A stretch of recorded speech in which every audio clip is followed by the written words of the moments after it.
Dans les plus anciens manuscrits, le titre est simplement aux Hébreux et non lettre aux Hébreux.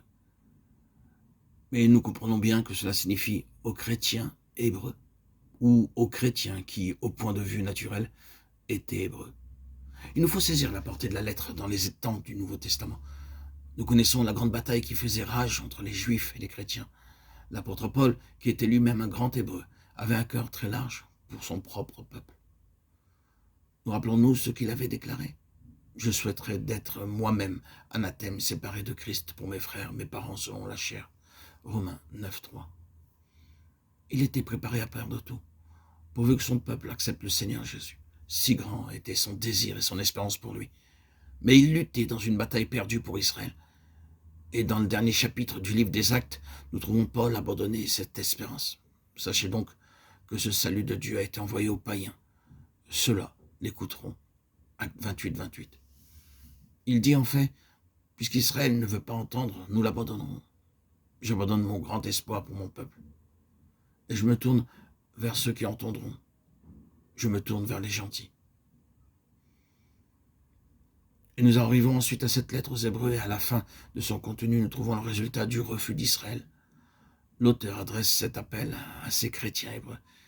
Gardez-vous de repousser celui qui vous parle, car si ceux-là n'ont pas échappé au châtiment pour avoir repoussé celui qui se révélait sur la terre, à plus forte raison n'échapperons-nous pas si nous le repoussons quand il parle du haut des cieux.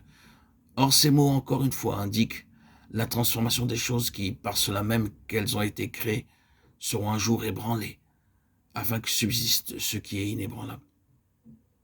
Ainsi, puisque nous avons en partage un royaume inébranlable, Hébreux 12, 25, 27 et 28, ces paroles renferment le jugement final sur les Hébreux qui ont rejeté Christ. Cet ébranlement dont il est parlé désigne en premier lieu la destruction qui allait tomber sur Israël, et l'an 70 après Jésus-Christ, et après lequel Israël fut laissé sans pays, sans ville, sans temple, sans gouvernement. Tout fut ébranlé au point de tomber entièrement. C'est le résultat du refus d'écouter ceux qui parlent du haut des cieux. C'est dans ce cadre que nous trouvons cette lettre aux Hébreux. Elle est d'un côté un appel final adressé aux chrétiens hébreux à ne pas se détourner de Jésus-Christ.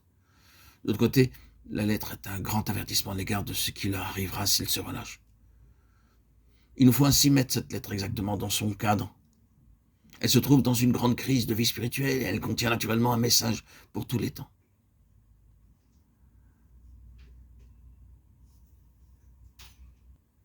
Elle amène à ce grand conflit. Et pour conclure, elle amène, pour en finir, à cette séparation finale entre le peuple d'Israël,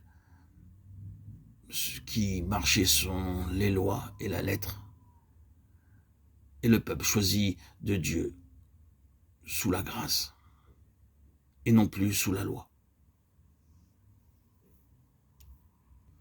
Les Hébreux n'ont pas accepté Jésus comme le Messie. Et Jésus qui devint la pierre sur laquelle ils tombèrent et furent brisés. Le Christ, le roc sur lequel ils furent brisés. Cela amena le conflit et la séparation finale.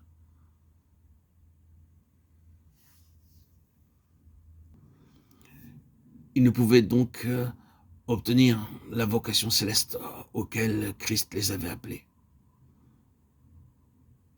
Ils ne pouvaient être les compagnons de Christ.